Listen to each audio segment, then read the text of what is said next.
বাংলাদেশে আদিবাসী বললেই আমাদের চোখে ভেসে ওঠে পাহাড়, পার্বত্য চট্টগ্রাম, জুম চাষ। কিন্তু প্রশ্নটা হচ্ছে, আদিবাসী মানেই কি পাহাড়ি?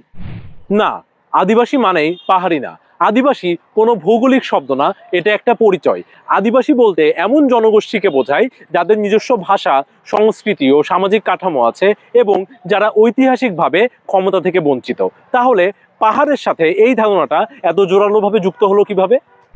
কারণ বাংলাদেশের সবচেয়ে দৃশ্যমান এবং পরিচিত আদিবাসী জনগোষ্ঠীর অনেকগুলোই পার্বত্য চট্টগ্রামে বাস করে। ফলে মিডিয়া, বই এবং আমাদের কল্পনায় আদিবাসী মানেই পাহাড়ি এই সমীকরণটা বসে গেছে। কিন্তু বাস্তবতা হলো, বাংলাদেশের অনেক সমতল এলাকাতেও অনেক আদিবাসী জনগোষ্ঠীর মানুষজন বসবাস করেন। যেমন উত্তরবঙ্গের দিনাজপুর, ঠাকুরগাঁ, পঞ্চগড় ও রাজশাহী অঞ্চলে সাঁওতালরা বড় সংখ্যায় থাকে।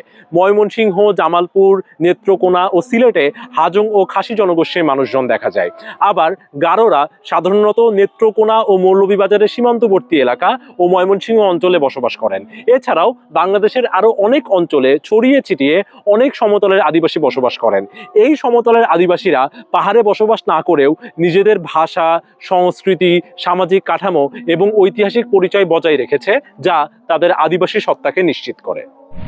এখানেই একটা সমস্যা তৈরি হয়। যখন আমরা আদিবাসী মানেই পাহাড়ি ভাবি, তখন আসলে আমরা সমতলের আদিবাসীদের প্রায় অদৃশ্য গণ্য করি।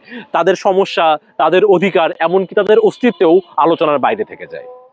সোজা কথায়, আদিবাসী মানে কোনো নির্দিষ্ট জায়গার মানুষ না, এটা একটা স্বতন্ত্র পরিচয়। তাই সব পাহাড়ি মানুষ আদিবাসী হতে পারে, কিন্তু সব আদিবাসী পাহাড়ি নয়।